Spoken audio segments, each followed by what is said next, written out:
Today I was deeply moved by a psalm from the book of Psalms written by the sons of Korah.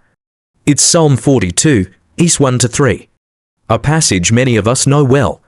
It says, "As the deer pants for streams of water, so my soul pants for you, my God. My soul thirsts for God, for the living God. When can I go and meet with God? My tears have been my food day and night, while people say to me all day long, 'Where is your God?'" The passion behind this psalmist's voice baffles and excites me at the same time. Passionately, he says, "My soul thirsts for God, for the living God." When was the last time you felt such thirst, such overflowing desire for the Lord? When was the last time a church service was more than a gathering? When was the last time you longed for His presence? When you longed for fellowship with Him? Enough of pretense today. We must be truthful with ourselves. We must be able to gauge the very depth of our burning desire for Him. Only then can we grow into deeper hunger for Him. I believe that the greatest prayer we can pray for ourselves as believers is that our hunger for the Lord never dims. May it be ever burning. May our hearts always be on fire for Him, and may we hunger for even more of Him. This brings to mind some verses of Scripture in the book of Leviticus today. And these verses talk about fire on an altar. Fire that must never go out. Leviticus 6, East 12-13 say, "And the fire upon the altar shall be burning in it. It shall not be put out. And the priest shall burn wood on it every morning, and lay the burnt offering in order upon it. And he shall burn thereon the fat of the peace offerings. The fire shall ever be burning upon the altar. It shall never go out." See in this picture, that altar is our hearts. We are the priests. And the wood we burn on that altar every morning is our desire, our love for the Lord. Our times of fellowship in worship, prayer, and the Word. Those are our peace offerings that keep our hearts on fire continually. Those are the offerings that make us hunger for more of God. And the last line gives us an emphasis we must not miss. It repeats the very words that started the first verse as though issuing a warning. It says, "The fire shall be ever burning upon the altar. It shall never go out." And that is the big question today. How is the fire upon the altar of your heart? Is it still alive? Is it still burning? Is that fire vibrant? Do you feed that fire every day? A fire that is fed every day grows every day.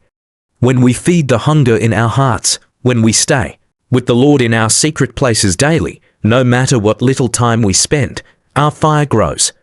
That means our desire for Him grows, our passion grows. But if we do not spend that time, if we do not make that commitment, that sacrifice to always seek the Lord, our fire dims. And God forbid, if the neglect is left for too long, it dies. I remember an account of the patriarch Moses' life. The Bible tells us that after Moses met with the Lord, the skin on his face shone. It was alive. The more the man Moses met with the Lord, the more he grew. Staying hungry for God each day goes beyond a prayer point. We can't just pray and be done with it. We must stay with Him. We must pay the price for being in His presence. I would say personally that it is a price of time. Anyone that will grow in hunger, any man who will grow in the Spirit must have time for God. That person must make time for God. In this kingdom, time tells what we will become. The time we spend with Him matters. The Bible shows us some words from King David's personal life in Psalm 119 verse 164. And there the king said, "7 times a day I praise you for your righteous laws." Psalm 55 verse 17 also captures some profound words. "Evening and morning and at noon will I pray, and cry aloud, and He shall hear my voice." The Bible tells us of the habit of the apostles. We learn from Scripture, particularly the book of Acts, of how they kept 2 hours of prayer, how they returned to their company to pray. As Acts 3:1 records, "Now Peter and John went up together to the temple at the hour of prayer, the 9th hour." We also have records of Scripture in Acts 4, East 23:24, where it was said of the apostles that on their release Peter and John went back to their own people and reported all that the chief priests and the elders had said to them. When they heard this, they raised their voices together in prayer to God. "Sovereign Lord," they said, "you made the heavens and the earth and the sea and everything in them." And then there was the man Daniel, known for saying prayers to God 3 times a day. Daniel 6:10 says, Daniel always prayed to God 3 times every day. 3 times every day, he bowed down on his knees to pray and praise God. Examples abound in Scripture. Examples of men and women devoted to feeding their altars. Men and women devoted to making time for the Lord. Hungry men and women. There is no argument for our inability to make time to stoke our fires. There are no arguments that work. We can't say it is a lack of time. Time can always be made if we want to make it. I'm sure David and Daniel were very busy men. Even the apostles being in full-time ministry, but order was order. And the order of daily life as believers demands that we keep our altars burning, always burning, ever burning, so that our hearts will not grow cold. And there are several hearts growing cold right now. Hearts that the Lord is reaching out to. Hearts that the Lord is calling back to relight their fires. Hearts the Lord is calling out to for a return back to their secret place, back to their place of fellowship. Priests, we must burn wood on our altars. We must sustain our hunger, and we must grow hungrier still, because it is truly the hungry that are filled. Matthew 5-6 says, "Blessed are those who hunger and thirst for righteousness, for they will be filled."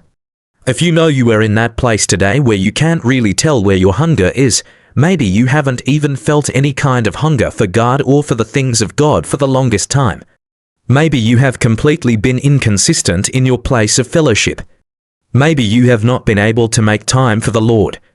This prayer call today is a call to you.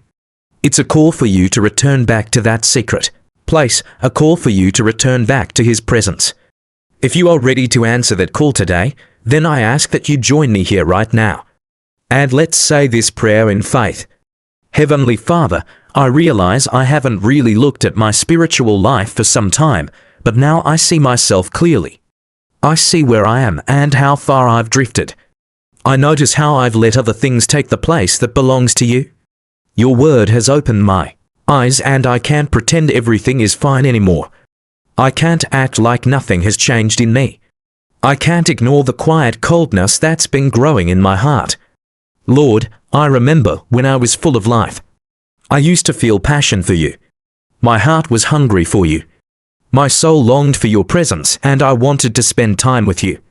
Being close to you was never a burden. Prayer came naturally, and your word felt close. Worship came from deep desire. But today, Lord, I realize I haven't felt these things in a long time. I can't remember the last time I truly prayed with all my heart. I can't remember when I last sat with your word and let it shape me, feed me, correct me, and give me strength. I can't remember the last time I worshipped you with my whole heart. I can't remember the last time I praised you without feeling distracted. It feels like my spiritual life has taken a back seat, and now I'm just busy with responsibilities, concerns, and plans. I've let everything else take over, and my walk with you has grown weak. Lord, today I find myself making excuses. I have reasons I could give you. I could say I am tired, that life has been hard, or that my mind is crowded with worries.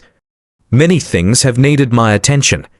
But deep down, I know these excuses do not really explain why my faith feels weaker or why I have let my passion for you fade. They cannot justify why I have grown comfortable without the deep hunger I once had for you. My heart feels cold, Lord. I have lost my fire. That is why I am coming to you now. I do not want to keep going like this. I do not want to drift any further. I do not want to wake up one day and realize I am so far from you that I do not even notice it. Lord, please help me stay close to you. Do not let me become numb. Do not let me take your presence for granted. Do not let me keep putting off my relationship with you. Heavenly Father, I ask you to restore me today. I'm not sure how much my passion has faded, but I know it is low. I do not know how long I have been drifting, but I know I need to come back. Please help me find that fire again. Help me return to my quiet place with you. Bring me back to the time when your word excited me, when it made sense, and when reading the Bible filled my soul instead of feeling like a routine. Bring me back to the place where I finished reading and felt blessed, where my heart felt full. Bring me to the place where your voice was clear in Scripture, where conviction brought me closer to you, where correction felt like love. Lord, I do not want my relationship with your word to be dry. I do not want to read without understanding or hear without responding. I want my heart to be alive before you again. Help me return to prayer, to the place where prayer was truly a part of my daily life and joy. Bring me back to where I could speak honestly with you. Pour out my heart and sit quietly in your presence, knowing I was never alone. Restore me to the kind of prayer that shaped my days, strengthened my spirit, and kept my heart open to you. Bring me back to worship, praise, and steady fellowship. Show me again how to lift my heart to you even when I feel weak. Lord, I truly want my spiritual life restored. As you renew me today, give me the grace to keep seeking more of you. Let my desire for you keep growing. Do not let me fall back into old habits. Help me protect what you restore and keep the fire you light in my heart. I pray for grace and wisdom to build habits that help me stay consistent. Let me keep filling my life with your word and keep my daily prayer strong. Lord, help me manage my time and arrange my days so I can keep growing. Thank you for today in Jesus' name. Amen. I hope this prayer helps you return to the secret place, rebuild your prayer altar, and keep the fire of your love for God burning again. If you have any prayer requests, share them in the comments. We would be honored to pray for you. May the peace of Jesus Christ be with you always. Watch until the end and pray with faith. God is calling you back closer to Him today. If this prayer touched your heart, like, comment, Lord, restore my fire. Share with someone who needs encouragement today. Subscribe for more powerful daily prayers and Christian motivation.